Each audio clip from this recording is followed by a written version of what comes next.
अस्सलामुअलैकुम प्यारे बच्चों।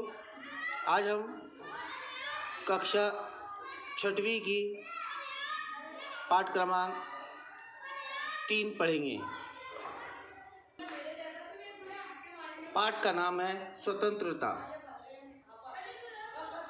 इस कहानी में यह बताया गया है कि स्वतंत्रता अनमोल होती है। स्वतंत्रता यानी आज़ादी, अपनी इच्छा से किया जाने वाला कार्य जिस पे किसी प्रकार की रोकथाम न हो, उसे स्वतंत्रता कहते हैं।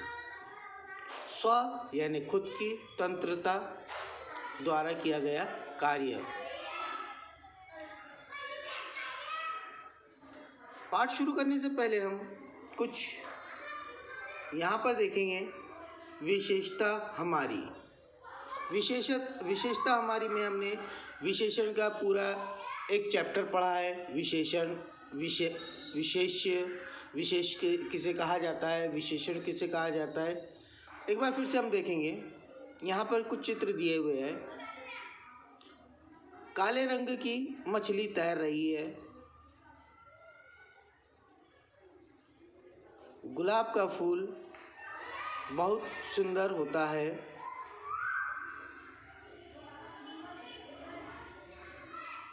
नमकीन खाना बना है। दूध 1 लीटर का पैकेट है। दूध का पैकेट 1 लीटर का है।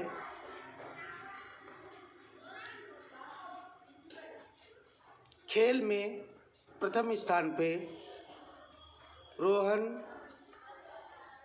आया है। रीमा के पास 10 पेन हैं। यह किताब है और वह पेड़ है। यहाँ पर काली, सुंदर, नमकीन, 1 लीटर और प्रथम 10, यह और वह विशेषण कहलाते हैं। चलिए हम अब पाठ की तरफ बढ़ते हैं, क्योंकि हमने यह विशेषण और विशेष्य का पूरा चैप्टर पढ़ चुके हैं। ज़्यादा अधिक समझाने की आवश्यकता नहीं है। मुझे लगता है आप लोग समझ ही गए होंगे। विशेषण यानी गुण, एडजेक्टिव। ओके, आगे बढ़ते हैं। जैसे कि हम जानते हैं कि इस समय कौन सा महीना चल रहा है, दिसंबर, और दिसंबर के कुछ ही दिन बाकी है। उसके बाद जनवरी, नया साल शुरू होगा। ये कहानी भी लेखक ने जनवरी में ही लिखी है। जनवरी की कुछ यादों के साथ में लिखी है। देखेंगे हम। जनवरी माह की ठंड भरी एक सुबह घने जंगल के बीच खड़े बूढ़े बरगद की फुंगी पर एक बूढ़ा तोता गुनगुनाती धूप सेक रहा था। आप लोगों को भी सुबह की जो धूप होती है, गुनगुनाती धूप होती है। गुनगुनाती यानी ना ज़्यादा गर्म होती है और ना ही ज़्यादा ठंड होती है ना। तो दोनों ही इस समय की धूप में बैठना बड़ा ही आनंदित लगता है और अच्छा लगता है। जनवरी माह की, और जनवरी में हमारे हिंदुस्तान में, भारतवर्ष में सभी जगहों पे ठंड होती है। घने जंगल के बीच बूढ़े बरगद की फुनगी पर, बूढ़ा बरगद यानी बरगद का जो पेड़ होता है, वैसे ही उसकी जो आयु होती है, वैसे ही उसकी जो एज होती है बहुत ज़्यादा होती है। सबसे ज़्यादा आयु वाला पेड़ जो होता है वह बरगद का पेड़ होता है। सभी की आयु अलग अलग होती है। आपने बादाम का पेड़ देखा है, नीम का पेड़ देखा है, बबूल का पेड़ देखा है। एक समय के बाद में वो सड़ना शुरू हो जाता है और वो सूख जाता है और अपने आप ही सूख कर टूटना शुरू हो जाता है। हवाओं से, आंधी से टूटना शुरू हो जाता है। आप लोगों ने देखा होगा बरगद का जो पेड़ होता है वो कई सालों तक के जैसा है वैसा ही रहता है। बरगद की फुनगी पर एक बूढ़ा तोता भी कैसा था, बूढ़ा था। गुनगुनाती धूप सेक रहा था। गुनगुनाती धूप यानी अच्छी वाली धूप, जो ज़्यादा गर्म ना हो और ज़्यादा ठंडी भी ना हो। सारे छोटे बच्चे आसपास ही खेल रहे थे। आसमान में उड़ते हुए गैस के लाल पीले गुब्बारों को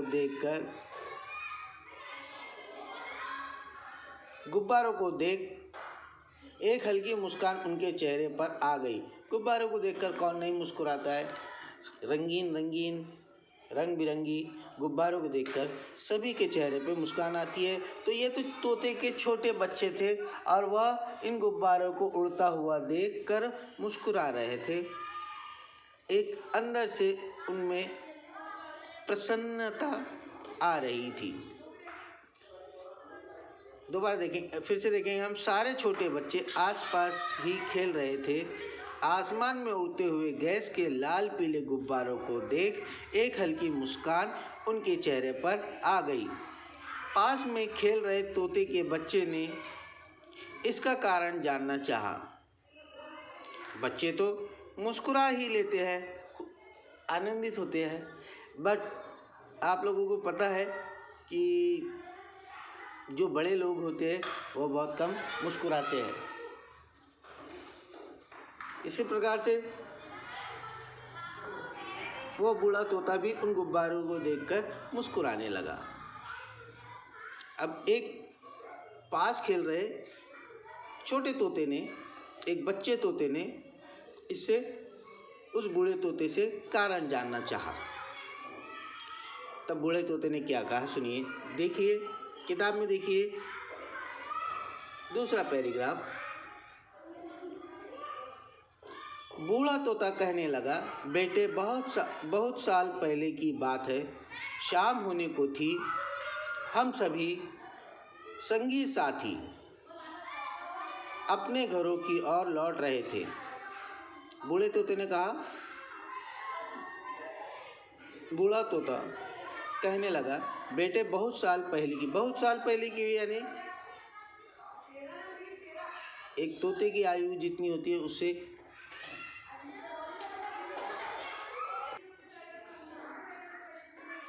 बहुत साल पहले की बात, यानी जिस समय वह तोता जवान हुआ करता था उस समय की बात तोता बता रहा था।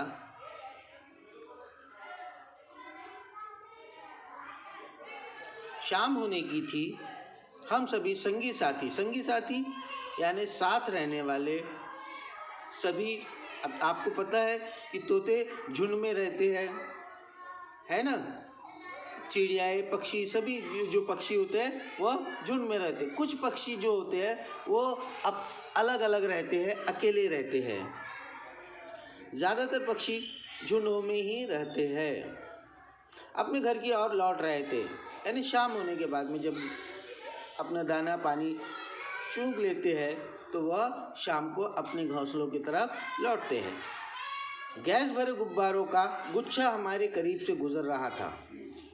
जैसा आज उन्होंने देखा रंग बिरंगी गुब्बारों को उड़ते हुए और मुस्कुरा दिए, हाँ, तो उसका कारण यही था कि उन्हें अपनी पुरानी कोई बात याद आ गई जो गुब्बारों से संबंधित थी। तो उसे देखकर वह मुस्कुरा उठे थे, है ना। तो अब उसके बारे में बता रहे कि गुब्बारों के साथ में क्या हुआ था उनका, जिससे वो गुब्बारे उन्हें याद रह गए। गैस भरे गुब्बारों का गुच्छा हमारे करीब से गुजर रहा था कि अचानक मेरे एक दोस्त ने शरारत करते हुए मुझे धक्का दिया और मैं बुरी तरह से गुब्बारों की डोरियों में उलझ गया। अब बहुत सारे गुब्बारे थे तो बहुत सारे उसमें क्या होंगी, डोरियां लगी हुई होंगी। आप लोगों ने देखा होगा लोग गैस के गुब्बारों को हवा में यूं ही छोड़ देते हैं और बच्चे उसे देखकर बहुत ज़्यादा खुश होते हैं, है ना।